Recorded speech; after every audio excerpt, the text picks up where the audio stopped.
रजनी को बचपन से ही पेंटिंग का बहुत शौक था। वो हमेशा से ही पेंटर बनना चाहती थी, पर उसके माँ और पिताजी ने उसको कभी भी इस चीज के लिए सपोर्ट नहीं किया और उसकी शादी नीरव से हो गई। नीरव रजनी को बहुत प्यार करता था, पर रजनी हमेशा चुपचाप ही रहती। वो इस शादी से खुश नहीं थी। वो ये शादी नहीं करना चाहती थी। उसे तो हमेशा से पेंटर जो बनना था। अपने इस सपने को वो नहीं पूरा कर पाई, इसलिए वो हमेशा उदास रहती थी।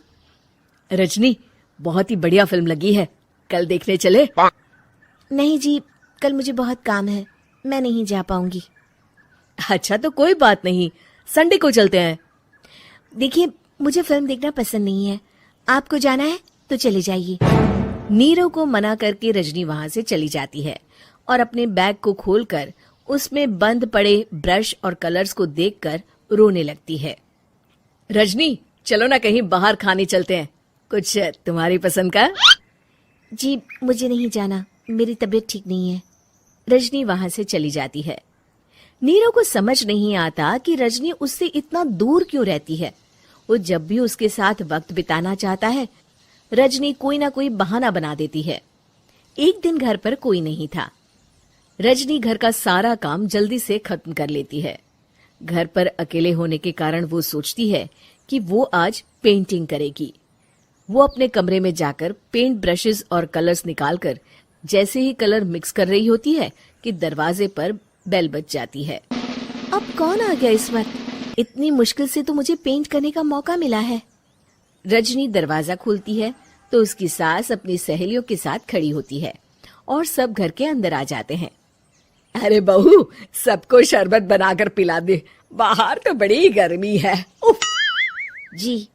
रजनी पेंट ना कर पाने से उदास हो जाती है। उसे गुस्सा भी आ रहा होता है कि उसने इस शादी के लिए हाँ क्यों कह दी। वो रसोई में जा रही होती है कि उसकी सास उसे रोकती है। बहू, सबके खाने का भी इंतजाम कर लेना, आज का लंच तो ये सब यहीं करेगी। हाँ। रजनी बिना कुछ कहे रसोई में चली जाती है। सबके लिए खाना बनाती है। सब खाना खाते हैं और रजनी घड़ी देखती है कि ये सब कब जाएंगे ताकि वो अपनी पेंटिंग कर सके। जब शाम होती है तब सब चले जाते हैं अपने घर।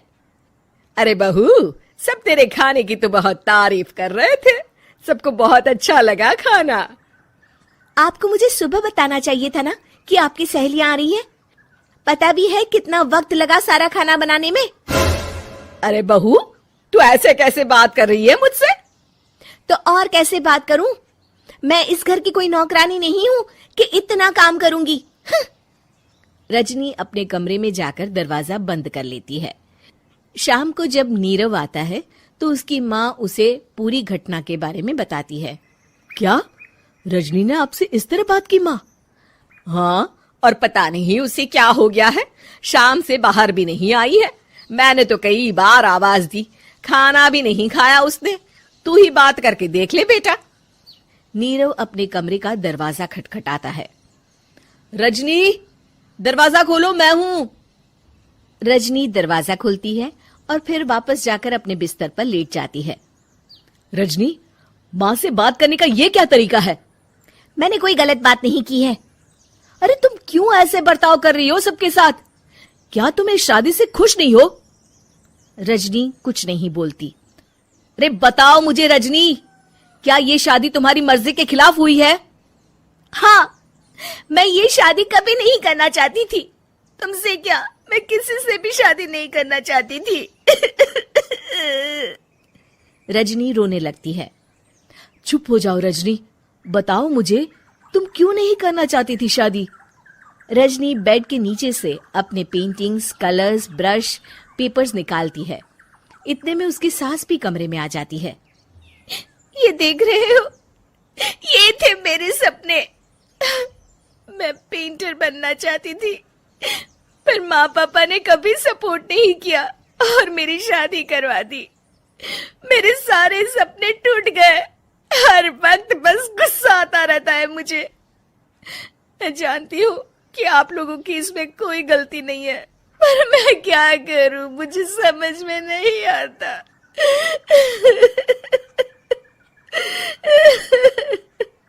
रजनी फूट फूट कर रोने लगती है।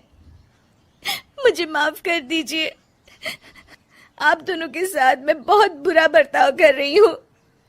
अरे रजनी बेटा चुप हो जाओ तुम। नीरव पानी लेकर आता है। ये लो पानी पियो और शांत हो जाओ। रजनी पानी पीती है और उसकी सास पेंटिंग्स देख रही होती है। अरे नीरव, हमें तो पता ही नहीं था कि हमारी बहू कलाकार है। अरे कितनी अच्छी पेंटिंग्स बनाई है, देखो तो। ये वाली तो मैं अपने कमरे में ले जाऊंगी। आपको ये पेंटिंग्स अच्छी लगी? अच्छी नहीं, बहुत अच्छी लगी। और तुमने हमें बताया क्यों नहीं? तुम जब चाहे पेंटिंग कर सकती हो रजनी। हम तुम्हारे सपनों को पूरा करने में तुम्हारा पूरा साथ देंगे। हाँ बेटा, हम कला की कद्र करते हैं। हम कलाकार तो नहीं, पर मुझे गर्व है कि मेरी बहू एक कलाकार है। रजनी, नीरव और सास तीनों हंस पड़ते हैं।